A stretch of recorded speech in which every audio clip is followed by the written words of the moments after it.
नमस्कार सभी साथियों को स्वागत करता हूं सभी का इस YouTube चैनल पर जिसका नाम है स्टडी विद PN लोधा। साथियों, हमने मेवाड़ का इतिहास पूरा पढ़ लिया है और मैंने कल के वीडियो में ही आपको बता दिया था कि यहाँ पर आपके लिए मैराथन टेस्ट में मेवाड़ का जो इतिहास पढ़ा है गुहिल वंश वाला, उसके बारे में लेकर आ रहा हूँ। तो उसी के संबंध में 50 बहुत ही महत्वपूर्ण प्रश्न पूर्णतः NCERT और RBSC की किताबों से आज मैं आपके लिए लेकर आया हूं। और इसकी PDF देखो, इसकी PDF जो है हमारे जो टेलीग्राम चैनल है स्टडी विद PN लोधा के नाम से, उस पर आपको अवेलेबल हो जाएगी। साथियों, ये जो पेपर है 2nd grade, 3rd grade, REET, 1st grade, Rajasthan police, Patwar इत्यादि सभी के लिए बेहद ही उपयोगी है। तो आप यूँ कह सकते हो कि डायरेक्टली पेपर जो कंपटीशन एग्ज़ाम में छपता है वो यहीं से छपता है। तो चलिए आज के इस वीडियो को शुरू करते हैं। साथ देखिए, कल मैंने आपको ये बताया था कि हमने मेवाड़ का गुहिल वंश तो पूरा पढ़ लिया है, लेकिन साथियों इसके जो साके हैं, मेवाड़ के जो साके हैं, उसके बारे में मैंने आपको नहीं पढ़ाया था। तो इस वीडियो में 5-7 मिनट हम मेवाड़ में जो साके हुए हैं उसके बारे में बात करेंगे, क्योंकि डायरेक्टली प्रश्न इनमें से भी बन जाता है। और उसके बाद में इसी वीडियो में 50 महत्वपूर्ण प्रश्नों के बारे में भी चर्चा करने वाले हैं। तो वीडियो को एंड तक देख करके जाइएगा।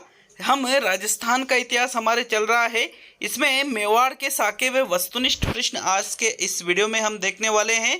तो साथियों, मेवाड़ जो कि गुहिल वंश के अंतर्गत आता है, साथियों गुहिल वंश, ठीक है, इसके साकों के बारे में हम बात करेंगे। तो देखो, आपको साका या साके इसके बारे में समझना होगा कि भाई साका क्या होता है, केसरिया किसे कहते हैं, जौहर किसे कहते हैं। उसके बाद में हम मेवाड़ के साकों के बारे में पढ़ने वाले हैं। तो देखो, साका बराबर केसरिया प्लस जौहर, इसका सीधा सा मतलब है जब केसरिया और जौहर एक साथ हो जाता है तो उसको ही क्या कहा जाता है साथियों, साका कहा जाता है। जैसे यहाँ पर अब केसरिया और जौहर क्या होता है ये देख लेते हैं। तो देखो, केसरिया का मतलब है राजपूत योद्धा केसरिया रंग के वस्त्र पहनकर युद्ध भूमि में ही वीर गति को प्राप्त हो जाते थे, तो उसको ही केसरिया कहा जाता था। साथियों, मतलब जब देख लिया कि युद्ध भूमि में जो सामने वाला जो हमारा दुश्मन है, ठीक है, दुश्मन शासक है साथियों, वो बहुत ज़्यादा ताकतवर है, उसके पास बहुत ज़्यादा सैनिक बल है, उसके पास आधुनिक हथियार है, अच्छे हथियार है, वहाँ पर जीत कदापि संभव नहीं है। तो ऐसी स्थिति में जो राजपूत योद्धा थे वो क्या करते थे उस युद्ध में साथियों कि भाई हाँ, भले हम हार जाएं, लेकिन हारेंगे कब, जब तक वीर गति को प्राप्त नहीं करेंगे तब तक हम हार नहीं मानेंगे। इस प्रकार से इसी सोच रख करके केसरिया रंग के वो वस्त्र पहनते थे और युद्ध भूमि में ही वो वीर गति को प्राप्त कर लेते थे, तो इसको केसरिया कहा जाता था। साथियों, अब जौहर क्या होता था, जब राजपूत योद्धा मारे गए, ठीक है, तो वहाँ पर जो उनकी जो पत्नियाँ थी, वहाँ की जो उस शासन में जो स्त्रियाँ रहती थी साथियों, तो राजपूताना में जब पहले युद्ध हुआ करते थे तो हारने पर राजपूत वीरांगनाओं द्वारा जल या अग्नि कुंड में कूदकर जान दे देना ही जौहर कहलाता था। देखो, राजपूत वीर केसरिया रंग के जो वस्त्र हैं उसको धारण करके युद्ध भूमि में वीर गति को प्राप्त हुए, तो वो तो केसरिया। और जब युद्ध हार गए तो उनकी जो पत्नियां महिलाएं वहां की थी साथियों, तो उनके द्वारा अग्निकुंड या जल में कूद करके अपनी जान दे देना, इसको कहा जाता था जौहर। क्योंकि उनको पता था कि राज्य की हार हो चुकी है, तो जो विदेशी शासक थे ये वहाँ पर जो स्त्रियाँ रहती थी उनके साथ साथियों दुष्कर्म वगैरह किया करते थे। अतः अपनी इज्जत, अपने स्वामित्व को बचाने के लिए ये स्त्रियाँ जौहर कर देती थी। ठीक है, तो ये है केसरिया और जौहर। और साका क्या है, तो फिर साका का मतलब है जब केसरिया भी हो गया और जौहर भी हो गया तो उसको ही क्या कहा जाता है साथियों, साका कहा जाता है। जैसे मैंने यहाँ लिख रखा है, जब केसरिया व जौहर एक साथ होते थे तब उसे साका कहा जाता था। और नोट करके एक और चीज़ लिख रखी है, जब कभी केसरिया या जौहर में से कोई एक ही हो तो उसे अर्ध साका कहते थे। जैसे केसरिया तो हो गया लेकिन जौहर नहीं किया तो ये भी अर्ध साका है, जौहर तो कर लिया लेकिन केसरिया नहीं किया तो ये भी अर्ध साका है। ठीक है, तो इसके बारे में हम पढ़ने वाले हैं साथियों। अब देखो, मेवाड़ के प्रमुख साके पढ़ेंगे। तो मेवाड़ के प्रमुख साकों में पहला साका आता है चित्तौड़गढ़ का प्रथम साका। साथियों, यह साका रावल रतन सिंह के टाइम पे हुआ था, जिसमें अलाउद्दीन खिलजी से रावल रतन सिंह का युद्ध हुआ था 1303 ईस्वी में, जिसमें रावल रतन सिंह की हार हुई थी और वहां पर राजपूत वीरों ने केसरिया पहनकर युद्ध में वीरगति को प्राप्त किया था। और रानी पद्मावती ने 1600 महिलाओं के साथ क्या किया था साथियों, जौहर किया था। तो जौहर भी हुआ, केसरिया भी हुआ, तो मतलब क्या हो गया, ये साका हो गया। और ये चित्तौड़गढ़ का या मेवाड़ का प्रथम साका कहलाता है, जो किसके टाइम पे हुआ, रावल रतन सिंह के टाइम पे। कब हुआ, 1303 ईस्वी में। जो मेवाड़ का दूसरा साका है उसकी बात करें तो ये भी साथियों, अगर हम बात करें चित्तौड़गढ़ के दूसरे साके की, तो ये साका हुआ था 1534-35 ईस्वी में। देखिए, डायरेक्टली एग्जाम में प्रश्न पूछा जाता है कि चित्तौड़गढ़ का दूसरा साका कब हुआ, तो आपका उत्तर रहेगा 1534-35 ईस्वी में चित्तौड़गढ़ का दूसरा शासक हुआ। इस समय चित्तौड़ पर आक्रमण किसके द्वारा किया गया, तो गुजरात के बहादुर शाह के द्वारा चित्तौड़गढ़ पर आक्रमण किया गया साथियों। जौहर किसने किया था, तो राजमाता करमावती के द्वारा जौहर किया गया था। यह आपके सेकंड साका है चित्तौड़गढ़ का। और चित्तौड़गढ़ का जो तीसरा साका हुआ था साथियों, ये हुआ था सन 1567 ईस्वी में। देखिए, 1567 ईस्वी में उदय सिंह का शासनकाल था चित्तौड़ के ऊपर। जब उदय सिंह का शासनकाल था तो मुगल बादशाह अकबर के द्वारा चित्तौड़गढ़ पर आक्रमण किया गया साथियों। तो उदय सिंह तो पहाड़ियों में निकल गए और जो चित्तौड़ का जो भार है वो किस पर, राठौड़ और पत्था के ऊपर ये भार चित्तौड़ का रख गए साथियों। जब युद्ध हुआ तो राठौड़ और पत्ता के द्वारा बहुत ही अच्छे तरीके से दुश्मनों का सामना किया और अंततः वीरगति को प्राप्त हुए। और वहाँ की जो महिलाएं थी उन्होंने जौहर किया। अतः चित्तौड़गढ़ में कुल कितने साके हुए साथियों, 3 साके हुए। तीनों के ही सन याद रखने हैं, एक तो 1567 ईस्वी में, एक 1534-35 ईस्वी में और एक 1303 में हुआ था साथियों। ठीक है, ये रावल रतन सिंह के पद्मावती ने किया था, रतन सिंह के समय पर पद्मावती ने। तो ये साके हमने पढ़े हैं, इनको अच्छी तरह से आपको याद रखना है क्योंकि एग्जाम में सीधे ही प्रश्न पूछ लिए जाते हैं। अब हम यहाँ पर महत्वपूर्ण वस्तुनिष्ठ प्रश्नों को देखने वाले हैं। आपको 50 वस्तुनिष्ठ प्रश्न देखने को मिलेंगे। पूरे प्रश्नों को देख करके जाइए साथियों, मुझे आशा ही नहीं बल्कि पूरा विश्वास है यदि आप पूरे वस्तुनिष्ठ प्रश्नों को देखते हो तो आप यूँ मान लीजिए कि गुहिल वंश का 1/2 इतिहास यहाँ पर कवर कर लोगे साथियों। तो चलिए पहला प्रश्न देखते हैं। ये मैराथन टेस्ट का पार्ट फर्स्ट भी हमने देखा था, उसमें लगभग 38 प्रश्नों को हमने देखा था। 50 प्रश्न यहाँ देख रहे हैं, तो इस प्रकार आपके गुहिल वंश के अच्छे खासे प्रश्न आप एनसीईआरटी RBSC में से कर चुके हो। पहला प्रश्न है आपके, राणा संग्राम सिंह का कार्यकाल कितना था, 1572 से 97, 1509 से 28, 1528 से 53 और इनमें से कोई भी नहीं। तो इनमें से कोई नहीं विकल्प वाला विकल्प हम हटा देते हैं साथियों। राणा संग्राम सिंह, जिसको राणा सांगा के नाम से भी जाना जाता था, और इसके कार्यकाल की यदि हम बात करें तो इसका कार्यकाल था साथियों 1509 से 1528 ईस्वी के मध्य। 1572 से 97 के मध्य तो महाराणा प्रताप का कार्यकाल था। विकल्प आपके 2 सही है पहले प्रश्न में। नेक्स्ट प्रश्न नंबर 2 पे आते हैं। हिंदूपद, सैनिकों का भग्नावशेष, मानवों का खंडहर जैसे नामों से किसे जाना जाता है, राणा कुंभा को, राणा प्रताप को, राणा उदय सिंह को और राणा सांगा को। देखो, मैंने आपको जब राणा सांगा का इतिहास पढ़ाया था तो ये उपनाम मैंने आपको बताए थे, मानवों का खंडहर, क्योंकि लगभग 80 घाव उसके शरीर पर लग चुके थे। उसकी एक आंख फूट चुकी थी साथियों, उसका एक हाथ कट चुका था, उसका एक पैर तीर की वजह से काम करना बंद कर दिया था, लेकिन वो फिर भी युद्ध लड़ना चाहता था। तो इस प्रकार इसको मानवों का खंडहर, सैनिकों का भग्नावशेष और हिंदूपद के नाम से जाना जाता है। किसको, राणा सांगा या संग्राम सिंह को। चौथा विकल्प आपके दूसरे प्रश्न में सही है। नेक्स्ट प्रश्न नंबर 3 पे आते हैं। तीसरा प्रश्न है, खातौली का युद्ध कब लड़ा गया था, तो 1517 ईस्वी में, 1518 ईस्वी में, 1519 ईस्वी में और 1520 ईस्वी में। साथियों, प्रश्न संख्या 3 में जो सही आंसर है, खातौली का युद्ध राणा सांगा और इब्राहिम लोदी के बीच में 1517 ईस्वी में लड़ा गया था, जिसमें राणा सांगा की विजय हुई थी और इब्राहिम लोदी की हार हुई थी साथियों। कब लड़ा गया था ये युद्ध, 1517 ईस्वी में। अच्छी तरह से मैंने इस युद्ध के बारे में भी आपको पढ़ाया था। चलिए आगे बढ़ेंगे प्रश्न नंबर 4 पर। तो चौथा प्रश्न है, बाड़ी का युद्ध कब लड़ा गया था? 1518 ईस्वी में, 1520 ईस्वी में, 1522 ईस्वी में और 1524 ईस्वी में। तो प्रश्न नंबर 4 में सही आंसर देना है। देखिए, इसके पहले हमने खातौली का युद्ध देखा था, 1517 में लड़ा गया, जिसमें इब्राहिम लोदी की हार हो गई थी। तो इब्राहिम लोदी ने वापस अपना हार का बदला लेने के लिए 1518 में ही साथियों राणा सांगा से एक युद्ध किया, जो कि बाड़ी का युद्ध कहलाता है। और ये कहाँ हुआ था? धौलपुर, वर्तमान में जो धौलपुर जिला है उसके अंतर्गत ये बाड़ी नामक स्थान आता है।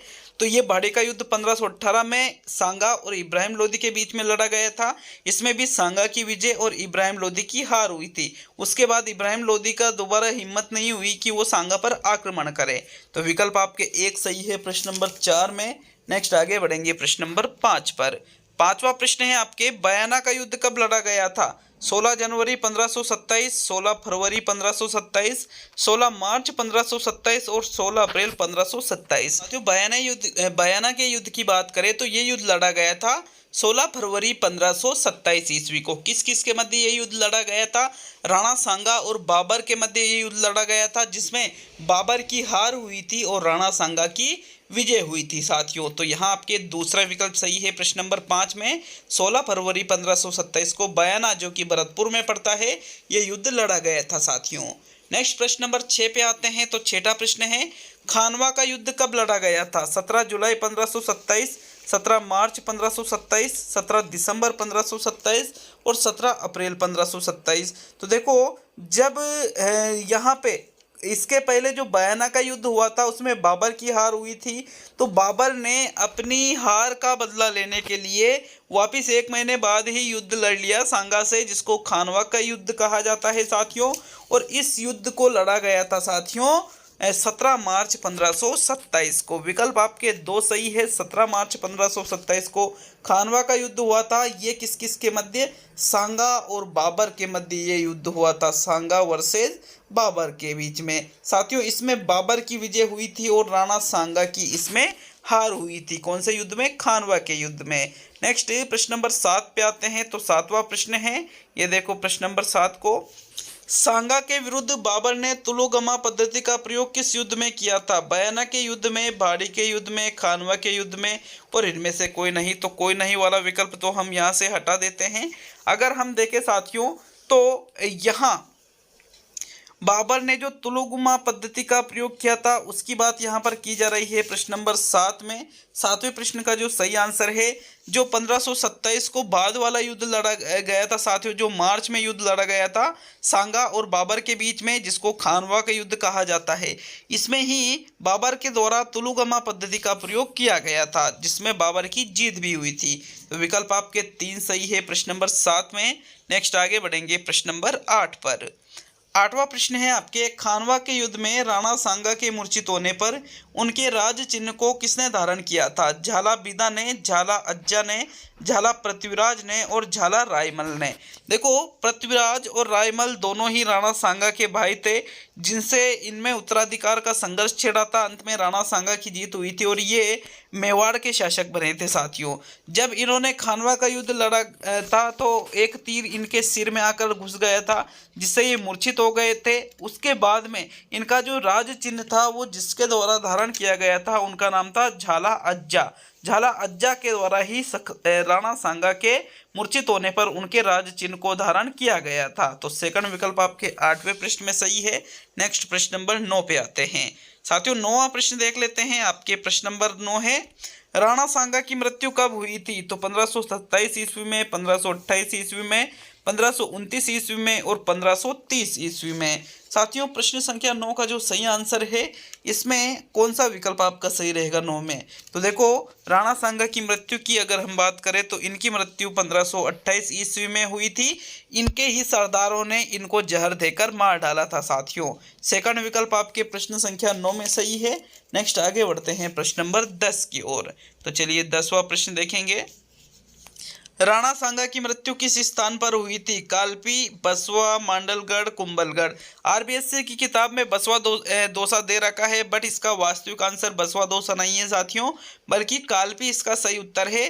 कालपी नामक स्थान पर इनके ही जो साथी सरदार थे उनके द्वारा राणा सांगा को धोखे से जहर देकर के मार डाला गया और इनकी मृत्यु कहाँ हुई? कालपी में। जब इनको वापस लाया जा रहा था तो बसवा नामक स्थान पर रुके थे और इसी कारण कई जगह बसवा भी आपको इसका आंसर मिलेगा, बट इसका फैक्ट वाला आंसर कालपी ही है साथियों। विकल्प आपके एक सही है प्रश्न संख्या 10 में। नेक्स्ट आगे बढ़ेंगे प्रश्न नंबर 11 की ओर। तो 11वां प्रश्न देख लेते हैं। राणा सांगा का अंतिम संस्कार कहाँ किया गया? कालपी, बसवा, मांडलगढ़ और कुंभलगढ़। तो देखो कालपी नामक स्थान पर इनकी मृत्यु हुई। बसवा जो दोसम पड़ता है साथियों, यहाँ पर जब ये रात में रुके थे तो वहाँ पर एक छतरी भी बनाई गई है इनकी स्मारक के तौर पर, लेकिन इनका अंतिम संस्कार बसवा और कालपी में नहीं बल्कि मांडलगढ़ भीलवाड़ा में किया गया साथियों। कहाँ पर? मांडलगढ़, जो कि भीलवाड़ा जिले में पड़ता है, यहीं पर राणा सांगा का अंतिम संस्कार किया गया था। तो विकल्प आपके 3 सही है प्रश्न संख्या 11 में। नेक्स्ट आगे बढ़ेंगे प्रश्न नंबर 12 की ओर। साथियों 12वां प्रश्न है आपके। राणा उदय सिंह का शासनकाल कितना था? 1572 से 1597 ईस्वी तक, 1528 से 1538 ईस्वी तक, 1537 से 1572 ईस्वी तक और 1543 से 1574 ईस्वी तक। तो आपको 12वें प्रश्न में सही आंसर देना है साथियों। अगर हम बात करें राणा उदय सिंह, जो कि महाराणा प्रताप के पिताजी थे साथियों, इनका शासनकाल था 1537 ईस्वी से लेकर के 1572 ईस्वी तक और इसके बाद में 1572 से 1597 तक महाराणा प्रताप का शासनकाल रहा था। तो आपके थर्ड विकल्प 12वें प्रश्न में सही है। नेक्स्ट आते हैं प्रश्न नंबर 13 की ओर। यहाँ 1537 से 1572 राणा उदय सिंह का शासनकाल था। चलिए 13वां प्रश्न देखेंगे। राणा उदय सिंह की दाई माँ का नाम क्या था? गंगाबाई, कर्मावती, दुर्गावती और पन्नाधाई। देखो जब बनवीर राणा उदय सिंह की हत्या करने के लिए आया था साथियों, तो कर्मावती या गंगाबाई या दुर्गावती या पन्नाधाई, इनमें से वो कौन है जो उदय सिंह की दाई माँ थी, जिन्होंने अपने पुत्र चंदन का बलिदान देकर उदय सिंह की रक्षा की थी? तो उनका नाम था साथियों पन्नाधाई। इन्होंने बनवीर को ये बताया कि भाई वहाँ पर चंदन नहीं है, वहाँ उदय सिंह है। उदय सिंह को चंदन बता दिया, चंदन को उदय सिंह बता दिया। तो बनवीर ने चंदन की हत्या कर दी, किसकी सोच करके? उदय सिंह की हत्या करने की सोच करके। तो यहाँ चौथा विकल्प आपके 13वें प्रश्न में सही है। नेक्स्ट प्रश्न नंबर 14 पे आते हैं साथियों। 14वां प्रश्न है। 1537 ईस्वी में किसकी सहायता से कुंभलगढ़ दुर्ग में राणा उदय सिंह का राज्याभिषेक हुआ था? पीतल देव, राय सिंह, मालदेव और बनवीर। अब बनवीर तो मारना चाहता था उदय सिंह को, तो उदय सिंह को बनवीर मारना चाहता है, तो इसकी सहायता से तो राज्याभिषेक होगा नहीं साथियों। पीतल देव या राय सिंह भी नहीं बल्कि मालदेव की मदद से। किसकी मदद से? मालदेव की सहायता से कुंभलगढ़ दुर्ग में 1537 ईस्वी में राणा उदय सिंह का राज्याभिषेक हुआ था साथियों। 14वें प्रश्न में आपके थर्ड विकल्प बिल्कुल सही आंसर है। नेक्स्ट आगे बढ़ेंगे प्रश्न नंबर 15 की ओर। साथियों 15वां प्रश्न देख लेते हैं। मावली का युद्ध कब हुआ? 1540 ईस्वी में, 1538 ईस्वी में, 1542 ईस्वी में और 1545 ईस्वी में। तो मावली के युद्ध की बात की जा रही है। ये युद्ध हुआ था साथियों 1540 ईस्वी में। किस किस के मध्य ये युद्ध हुआ था? राणा उदय सिंह और बनवीर के मध्य ये युद्ध हुआ था, जिसमें राणा उदय सिंह ने बनवीर को हरा करके उसको मौत के घाट उतार दिया था साथियों। तो विजय किसकी हुई थी? राणा उदय सिंह की। तो विकल्प नंबर आपका 1 सही है। मावली का युद्ध 1540 ईस्वी में हुआ था। चलिए आगे बढ़ेंगे प्रश्न नंबर 16 की ओर। तो 16वां प्रश्न देखते हैं आपके प्रश्न नंबर 16। साथियों प्रश्न नंबर 16 है। उदय सागर झील व मोती मंगरी के सुंदर महलों का निर्माण किसने करवाया? राणा प्रताप ने, राणा सांगा ने, राणा कुंभा ने और राणा उदय सिंह ने। देखो जो उदय सागर झील उदयपुर में स्थित है, जो मोती मंगरी के जो सुंदर महल है साथियों, इनका निर्माण सन 1559 ईस्वी में हुआ था। 1559 ईस्वी में किसका शासन था? राणा उदय सिंह का शासन का था। सांगा का तो 28 तक ही था, राणा प्रताप का आने वाला था और कुंभा का तो इससे भी पहले का था। तो इस प्रकार थोड़ा अनुमान लगा करके हम इस प्रश्न को आसानी से हल कर सकते थे। यहाँ उदय सागर झील और मोती मंगरी के जो सुंदर महल है, इनका निर्माण राणा उदय सिंह के द्वारा 1559 ईस्वी में करवाया गया। तो चौथा विकल्प आपके 16वें प्रश्न में सही है, राणा उदय सिंह वाला। नेक्स्ट प्रश्न नंबर 17 पे बढ़ेंगे। तो आपके 17वां प्रश्न देख लेते हैं। प्रश्न नंबर 17 है। राणा उदय सिंह की मृत्यु कहाँ हुई? कुंभलगढ़ में हुई, गोगुंदा में हुई, उदयपुर में हुई और मांडलगढ़ में हुई। 17वें प्रश्न में आपको उदय सिंह की मृत्यु के बारे में बताना है। तो राणा उदय सिंह की मृत्यु की अगर हम बात करें तो वेरी इंपॉर्टेंट क्वेश्चन है ये। इनकी मृत्यु गोगुंदा नामक स्थान पर हुई थी साथियों। और कब हुई थी? 28 फरवरी 1572 ईस्वी को राणा उदय सिंह की मृत्यु गोगुंदा में हुई थी। विकल्प नंबर आपका 2 सही है प्रश्न नंबर 17 में। नेक्स्ट आगे बढ़ेंगे साथियों प्रश्न नंबर 18 की ओर। चलिए 18वां प्रश्न देख लेते हैं। आपके प्रश्न नंबर 18 है, जयमल व फत्ता कौन थे? राणा उदय सिंह के ये दो सरदार थे, राणा हमीर के सरदार थे, ये राणा मोकल के दो सरदार थे, या राणा सांगा के दो सरदार थे? तो साथियों जयमल व फत्ता का जो उल्लेख है ये राणा उदय सिंह के समय मिलता है। इनका उल्लेख राणा उदय सिंह पर जब यहाँ पर अकबर के द्वारा आक्रमण किया गया तो उदय सिंह महल को छोड़ करके पहाड़ों की तरफ चल दिए गए थे साथियों। उनके जो सरदार थे जयमल और फत्ता, इनको चित्तौड़गढ़ की जिम्मेदारी दी गई थी और इन्होंने वीर गति को प्राप्त किया और बहुत ही अच्छे तरीके से युद्ध लड़ा था। तो ये राणा उदय सिंह के दो सरदार थे। विकल्प नंबर आपका 1 सही है प्रश्न नंबर 18 में। नेक्स्ट प्रश्न नंबर 19 पे आते हैं साथियों। अकबर की सेना से युद्ध करते हुए ये दोनों ही शहीद हो गए थे। तो चलिए 19वां प्रश्न, महाराणा प्रताप का शासनकाल था 1575 से 1597 ईस्वी तक, 1572 से 1597, 1573 से 97 और 1574 से 97। देखो महाराणा प्रताप का शासनकाल मैंने इसी वीडियो में कई बार पहले भी 2-3 प्रश्नों में बता दिया है कि महाराणा प्रताप का शासनकाल 1572 ईस्वी से लेकर के 1597 ईस्वी तक चला था साथियों। कब से कब तक? 1572 से 1597 ईस्वी तक। विकल्प नंबर आपका 2 सही है साथियों प्रश्न नंबर 19 में। नेक्स्ट आगे बढ़ेंगे प्रश्न संख्या 20 की ओर। चलिए 20वां प्रश्न देखते हैं। आपके प्रश्न नंबर 20, महाराणा प्रताप का जन्म कहाँ हुआ था? गोगुंदा में हुआ था, उदयपुर में हुआ था, कुंभलगढ़ में हुआ था, या चित्तौड़गढ़ में हुआ था? तो जन्म की बात की जा रही है साथियों। आपके 20वें प्रश्न में जो सही आंसर है, महाराणा प्रताप का जन्म कुंभलगढ़ में हुआ था। और कब हुआ था ये भी पूछा जा सकता है। तो महाराणा प्रताप का जन्म कुंभलगढ़ में 9 मई 1540 को हुआ था। स्टार्ट कर लीजिए क्वेश्चन को, कब हुआ था? 9 मई 1540 ईस्वी को महाराणा प्रताप का जन्म कहाँ हुआ था? कुंभलगढ़ में। विकल्प नंबर आपका 3 सही है साथियों प्रश्न संख्या 20 में। नेक्स्ट आगे बढ़ेंगे प्रश्न संख्या 21 की ओर। लेकिन वीडियो अच्छा लगे तो वीडियो को लाइक शेयर जरूर करिएगा और चैनल पर नए हो तो चैनल को सब्सक्राइब करके बेल आइकन ऑन कर लेना साथियों। इससे प्रत्येक वीडियो का नोटिफिकेशन आप तक पहुंच जाएगा। 21वां प्रश्न आपसे पूछ रहा है, महाराणा प्रताप के समय दिल्ली सल्तनत पर किसका राज था? हुमायूं का, जहांगीर का, शाहजहां का और अकबर का? देखो महाराणा प्रताप का शासनकाल था 1572 से 1597 ईस्वी तक। इस समय साथियों दिल्ली सल्तनत पर अकबर का राज था, अकबर वहां का शासक था। विकल्प नंबर आपका 4 सही है प्रश्न संख्या 21 में।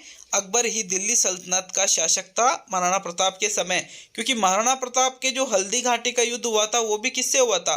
अकबर से हुआ था। तो चौथा विकल्प आपके प्रश्न नंबर 21 में सही रहेगा।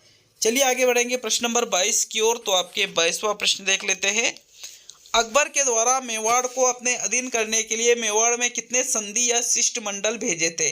1, 2, 3 और 4। तो देखो अकबर का ये मानना था कि युद्ध से पहले हम मेवाड़ के पास संधि का प्रस्ताव भेजे। संधि का प्रस्ताव किस प्रकार का कि आप हमारी अधीनता स्वीकार कर लो, हम आपको विभिन्न प्रकार के पद दिल्ली सल्तनत में प्रदान करेंगे, आपको कई सारी चीज़ें हम प्रदान करेंगे, लेकिन आप हमारे अधीन रहना होगा आपको। तो इसलिए यहाँ पर जो संधि या शिष्टमंडल भेजे थे उनकी संख्या थी 4। चौथा विकल्प आपके 22वें प्रश्न में सही है साथियों। नेक्स्ट प्रश्न नंबर 23 पे आते हैं। तो 23वां प्रश्न है, अकबर द्वारा मेवाड़ में भेजे जाने वाले शिष्टमंडल या संधि हेतु जो शिष्टमंडल भेजे थे उनका सही क्रम क्या है? विकल्प 1 है जलाल खां, मान सिंह, भगवान दास और टोडरमल। दूसरा है जलाल खां, मान सिंह, टोडरमल और भगवान दास। तीसरा है जलाल खां, टोडरमल, मान सिंह और भगवान दास। और चौथा है जलाल खां, टोडरमल, भगवान दास और मान सिंह। तो साथियों एक चीज़ आपको अच्छी तरह से याद रखना होगा, जब मैंने आपको ये चीज़ें पढ़ाई थी महाराणा प्रताप के बारे में तो मैंने आपको एक शॉर्ट नोट्स बताया था। क्या नोट्स बताया था आपको साथियों? JMBT आपको याद रखना है। जे से जलाल खां, M से मान सिंह, B से भगवान दास और T से टोडरमल। इस प्रकार ये क्रम में यहाँ पर भेजे गए थे। सबसे पहले जलाल खां यहाँ पर संधि करने के लिए गया था, फिर मान सिंह गया था, इससे भी बात नहीं बनी, फिर भगवान दास गया, इससे भी बात नहीं बनी, फिर टोडरमल गया और इससे भी बात नहीं बनी, मतलब किसी से भी बात नहीं बनी संधि की। तो विकल्प नंबर आपका एक सही है, बिल्कुल JMBT के रूप में आपको याद रखना है। चलिए आगे बढ़ेंगे प्रश्न नंबर 24 की ओर। तो 24वां प्रश्न है आपके, हल्दी घाटी का युद्ध कब हुआ था साथियों? अगर हम इसकी बात करें 1573 ईस्वी में, 1574 ईस्वी में, 1575 ईस्वी में और 1576 ईस्वी में। हल्दी घाटी के युद्ध की बात करें साथियों, ये 1576 ईस्वी में हुआ था। किस किस के मध्य हुआ था? यहाँ पर महाराणा प्रताप वर्सेज अकबर के बीच में हल्दी घाटी का युद्ध हुआ था और ये युद्ध 18 जून 1576 ईस्वी को हुआ था साथियों। इसमें महीना वगैरह डेट वगैरह तो दे ही नहीं रखी है। अगर यह 18 जून विकल्प में नहीं हो तो 21 जून आपका सही आंसर होगा, क्योंकि बहुत सारे इतिहासकार मानते हैं कि हल्दी घाटी का युद्ध 21 जून को हुआ था। विकल्प नंबर आपका 4 सही है प्रश्न नंबर 24 में। नेक्स्ट आगे बढ़ेंगे साथियों प्रश्न नंबर 25 की ओर। तो 25वां प्रश्न देख लेते हैं। आपके प्रश्न नंबर 25 है, हल्दी घाटी का युद्ध किस किस के मध्य हुआ था? Rana Pratap versus Alauddin Khilji, Rana Pratap versus Akbar, Rana Pratap versus Humayun, Rana Pratap versus Jahangir. तो 25वें प्रश्न में कौन सा विकल्प आपके सही है? देखो इसका जो सही आंसर है, हल्दी घाटी का युद्ध 1576 में, 18 जून 1576 में राणा प्रताप और अकबर के मध्य लड़ा गया था साथियों। इसका परिणाम नहीं निकल पाया था कि भाई कौन जीता कौन हारा, इसका परिणाम नहीं निकल पाया था। अतः विकल्प नंबर आपका 2 सही है प्रश्न नंबर 25 में। चलिए आगे बढ़ेंगे प्रश्न नंबर 26 की ओर। तो 26वां प्रश्न देख लेते हैं। मेवाड़ की थर्मोपल्ली किसे कहा जाता है? खमनोर का युद्ध, गोगुंदा का युद्ध, हल्दी घाटी का युद्ध और इनमें से सभी। साथियों 26वें प्रश्न में सही आंसर देना है आपके प्रश्न नंबर 26 में। मेवाड़ की थर्मोपल्ली हल्दी घाटी के युद्ध को कहा जाता है और हल्दी घाटी के युद्ध को ही गोगुंदा का युद्ध कहते हैं। और गोगुंदा और हल्दी घाटी का युद्ध तो एक ही है, साथ में खमनोर का युद्ध भी इसको कहा जाता है साथियों। अतः मेवाड़ की थर्मोपल्ली फिर किसे कहेंगे? खमनोर के युद्ध को भी, गोगुंदा के युद्ध को भी और हल्दी घाटी के युद्ध को भी। तो इनमें से सभी वाला जो चौथा विकल्प है आपके प्रश्न नंबर 26 में, यही आपका सही उत्तर होगा। चलिए आगे बढ़ेंगे प्रश्न नंबर 27 की ओर। तो 27वां प्रश्न, हल्दी घाटी के युद्ध में प्रताप की सेना के हरावल दस्ते का नेतृत्व किसने किया था? शहबाज खां अब्दुल रहीम ने, जगन्नाथ कछवाहा ने, झाला बीदा ने और हकीम खां सूरी ने। देखो हल्दी घाटी के युद्ध में जो प्रताप की सेना थी, इसके हरावल दस्ता क्या होता है साथियों? जो सेना का अग्रिम भाग होता है, जो सेना का आगे वाला भाग होता है, उसको ही हरावल दस्ता कहते हैं। और प्रताप की तरफ से हरावल दस्ते का नेतृत्व हकीम खां सूरी के द्वारा किया गया था, जबकि अकबर की तरफ से जो हरावल दस्ता था अकबर का, उसका नेतृत्व जगन्नाथ कछवाहा के द्वारा किया गया था साथियों। तो विकल्प नंबर आपका 4 सही है प्रश्न नंबर 27 में। नेक्स्ट आगे बढ़ेंगे प्रश्न। तो चलिए अगले प्रश्न की ओर बढ़ते हैं। यहाँ पर आपके चौथा विकल्प सही है साथियों, ठीक है। नेक्स्ट 28वां प्रश्न देखेंगे। आपके प्रश्न नंबर 28 है, हल्दी घाटी के युद्ध को किसने खमनोर का युद्ध कहा है? अबुल फजल ने, बदायूनी ने, कर्नल जेम्स टोड ने और इनमें से कोई भी नहीं। आपको मैंने बता रखा है कि इनमें से कोई नहीं वाला जो विकल्प होता है वो आपका आंसर नहीं होता है। अब आपके पास 3 विकल्प बचे हैं। तो देखो हल्दी घाटी के युद्ध को किसके द्वारा खमनोर का युद्ध कहा गया है, आपको 28वें प्रश्न में ये बताना है। तो आपका सही उत्तर है साथियों, अबुल फजल के द्वारा हल्दी घाटी के युद्ध को खमनोर का युद्ध कहा गया है।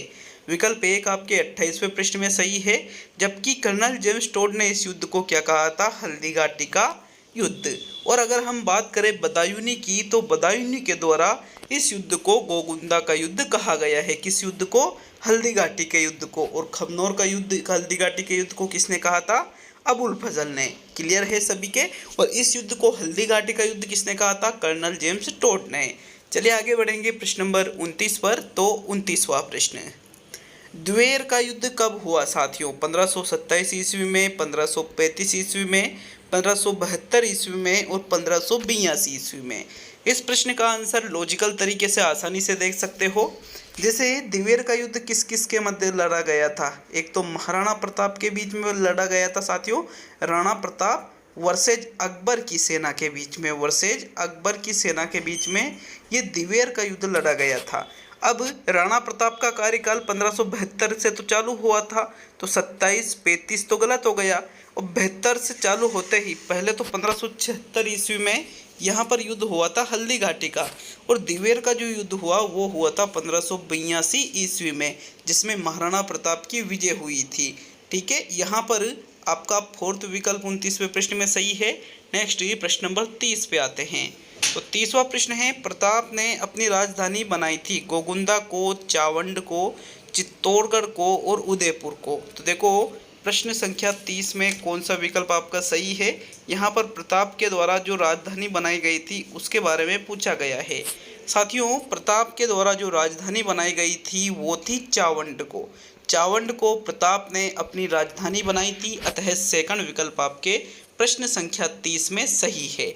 चलिए आगे बढ़ेंगे प्रश्न नंबर 31 की ओर। तो 31वां प्रश्न, प्रताप की मृत्यु कब हुई थी? आपको आंसर देना है 19 जनवरी 1597, 19 फरवरी 1597, 19 मार्च 1597 और 19 अप्रैल 1597।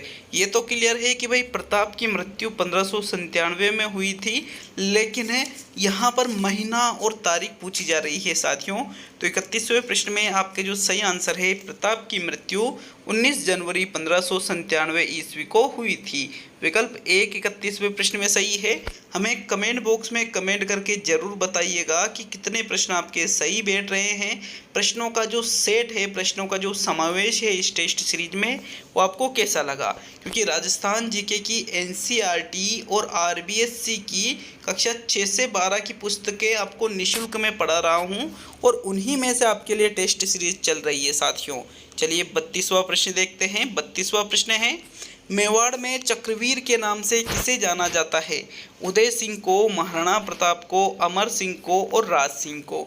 साथियों, यहाँ पर चक्रवीर के नाम से जिसे जाना जाता है वो कौन है? अमर सिंह। अमर सिंह को मेवाड़ में चक्रवीर के नाम से जाना जाता था। साथियों, अमर सिंह कौन थे? महाराणा प्रताप के जो पुत्र है उनका नाम था अमर सिंह। इन्होंने दिवेर के युद्ध में जो दिवेर का जो सेना नायक था, वहाँ का जो रक्षा करने के लिए जो सेना नायक स्थापित कर रखा था, उसको एक ही वार में परलोक सिधार गया था वो अमर सिंह के एक ही वार में। इसलिए अमर सिंह को मेवाड़ में चक्रवीर के नाम से जाना जाता है। तो आपके थर्ड विकल्प प्रश्न नंबर 32 में सही है। नेक्स्ट प्रश्न नंबर 33 पे आते हैं। 33वां प्रश्न है, अमर सिंह मेवाड़ के शासक कब बने? तो 1597 ईस्वी में, 1598 ईस्वी में, 1599 ईस्वी में और 1600 ईस्वी में। देखो, अमर सिंह थे महाराणा प्रताप के पुत्र। महाराणा प्रताप की मृत्यु जनवरी 1597 में ही हो चुकी थी साथियों। तो उसके बाद में अमर सिंह मेवाड़ के शासक बने, मतलब 1597 ही में ही ये मेवाड़ के शासक बन गए थे। तो विकल्प आपका एक सही है प्रश्न नंबर 33 में। नेक्स्ट आगे बढ़ेंगे प्रश्न नंबर 34 की ओर। साथियों, 34वां प्रश्न क्या पूछ रहा है ये देखो, मेवाड़ मुगल संधि कब हुई थी? 1613 ईस्वी में, 1618 ईस्वी में, 1616 ईस्वी में और 1615 ईस्वी में। साथियों, मेवाड़ मुगल संधि की बात यहाँ पर की जा रही है। अमर सिंह के समय ही मेवाड़ मुगल संधि हुई थी, और ये संधि हुई थी साथियों कब, ये आपसे पूछा जा रहा है। तो 34वें प्रश्न में सही आंसर है चौथा विकल्प, 1615 ईस्वी में मेवाड़ मुगल संधि हुई थी साथियों, जिसमें मेवाड़ मुगलों के अधीन हो गया था। उस समय मेवाड़ के शासक कौन थे? अमर सिंह थे।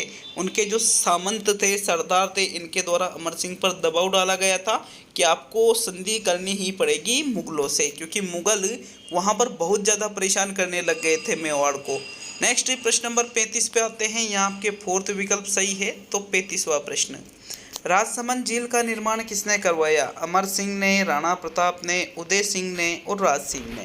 साथियों, राजसमंद झील का निर्माण उदय सिंह ने तो नहीं करवाया, ना ही महाराणा प्रताप ने करवाया, ना ही अमर सिंह ने करवाया, बल्कि राज सिंह के द्वारा राजसमंद झील का निर्माण करवाया गया था। मोस्ट इम्पोर्टेंट क्वेश्चन है इस टेस्ट का ये भी। राज सिंह के द्वारा राजसमंद झील का निर्माण करवाया गया था। फोर्थ विकल्प आपके प्रश्न 35 में सही है। चलिए आगे बढ़ेंगे प्रश्न नंबर 36 की ओर। तो 36वां प्रश्न है, राज सिंह ने राजसमंद झील का निर्माण किस नदी पर करवाया? लूनी नदी पर, चंबल नदी पर, गोमती नदी पर और माही नदी पर। जब मैंने ये चीज़ आपको डिटेल क्लासेज में पढ़ाई थी तो अच्छी तरह बार बार बोला था कि इस प्रकार से आपके प्रश्न बन सकते हैं और वैसे ही प्रश्न मैं आपके लिए बना कर लाया हूँ। तो राज सिंह ने जो राजसमंद झील का निर्माण करवाया था साथियों, वो गोमती नदी को रोक कर करवाया था। किस नदी पर राजसमंद झील का निर्माण करवाया? गोमती नदी पर।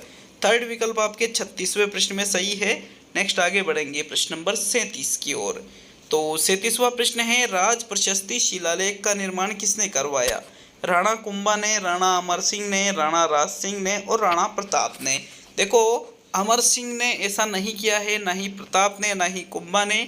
जो राष्ट्र प्रशस्ति शिलालेख बहुत ही ज़्यादा प्रसिद्ध है साथियों ये राजस्थान के इतिहास में, इसका निर्माण राणा राज सिंह के द्वारा करवाया गया था। मेवाड़ वंश के ही ये शासक थे। थर्ड विकल्प आपके प्रश्न नंबर 37 में सही रहेगा साथियों। नेक्स्ट आगे बढ़ेंगे प्रश्न नंबर 38 पर। तो 38वां प्रश्न है आपके, राज प्रशस्ति शिलालेख की रचना किसके द्वारा की गई? रणछोड़ भट्ट द्वारा, बदायूनी द्वारा, अबुल फजल द्वारा और कर्नल जेम्स टोड द्वारा। देखो, राज प्रशस्ति शिलालेख का निर्माण किसने करवाया था? राज सिंह ने करवाया था। लेकिन रचना किसने की थी अगर ऐसा पूछा जाता है तो आपका सही उत्तर होगा रचना रणछोड़ भट्ट के द्वारा की गई थी साथियों। विकल्प 1 आपके 38वें प्रश्न में सही है। नेक्स्ट आगे बढ़ेंगे प्रश्न नंबर 39 की ओर। चलिए 39वां प्रश्न देखेंगे, लेकिन वीडियो अच्छा लगे तो लाइक और शेयर जरूर करिएगा साथियों। और चैनल पर नए हो तो चैनल को सब्सक्राइब करके बेल आइकन ऑन कर लेना, इससे प्रत्येक वीडियो के नोटिफिकेशन आप तक पहुंच जाएंगे। तो चलिए 39वां प्रश्न देख लेते हैं। प्रश्न नंबर 39 है, राज प्रशस्ति को संसार का सबसे बड़ा शिलालेख माना जाता है, भारत का सबसे बड़ा शिलालेख माना जाता है, राजस्थान का सबसे बड़ा शिलालेख माना जाता है और मेवाड़ का सबसे बड़ा शिलालेख माना जाता है। तो साथियों, राजस्थान में या भारत में या संसार में या मेवाड़ में राज प्रशस्ति को देखो, अगर वास्तव में बात करें तो यह मेवाड़ राजस्थान या भारत का ही नहीं बल्कि संसार का सबसे बड़ा ये शिलालेख है। विकल्प 1 आपके 39वें प्रश्न में सही है। नेक्स्ट आगे बढ़ेंगे प्रश्न नंबर 40 की ओर। तो 40वां प्रश्न देखते हैं साथियों। प्रश्न संख्या 40, किस युद्ध को मेवाड़ का मैराथन कहते हैं? हल्दी घाटी के युद्ध को, खानवा के युद्ध को, द्विवेर के युद्ध को और इनमें से कोई नहीं। तो कोई नहीं वाला विकल्प आप हटा दीजिए। मेवाड़ का मैराथन किसको कहा जाता है साथियों? प्रश्न नंबर 40 में जो सही आंसर है, जो द्विवेर का युद्ध है इसको मेवाड़ का मैराथन कहा जाता है। और मेवाड़ की थर्मोपल्ली, मेवाड़ की थर्मोपल्ली किसे कहा जाता है? जो हल्दी घाटी का युद्ध है इसको मेवाड़ की थर्मोपल्ली और जो द्विवेर का युद्ध है ये इसको मेवाड़ का मैराथन कहा जाता है। दोनों ही मोस्ट इंपॉर्टेंट चीज़ें हैं। आपके हल्दी घाटी का युद्ध 1576 में और द्विवेर का युद्ध 1582 में हुआ था साथियों। ठीक है, तो ये 40 प्रश्न हो चुके हैं। अब यहाँ पर प्रश्न तो टारगेट तो 50 का ही था, लेकिन किन्हीं कारणों की वजह से 10 प्रश्न यहाँ पर मैं वीडियो में नहीं बना पाऊँगा साथियों। अब आगे का राजवंश हम पढ़ने वाले हैं। तो अगले वीडियो में हम या तो मारवाड़ का या फिर जयपुर का जो कछवाहा वंश है उनके बारे में स्टार्ट करेंगे क्लास से। आप निश्चिंत रहिए, 15 क्लासों में आपके राजस्थान का इतिहास की जो ये जो राजवंश है ये पूरे हो जाएंगे। तो मिलते हैं अगले वीडियो में। बहुत बहुत धन्यवाद वीडियो को पूरा देखने के लिए।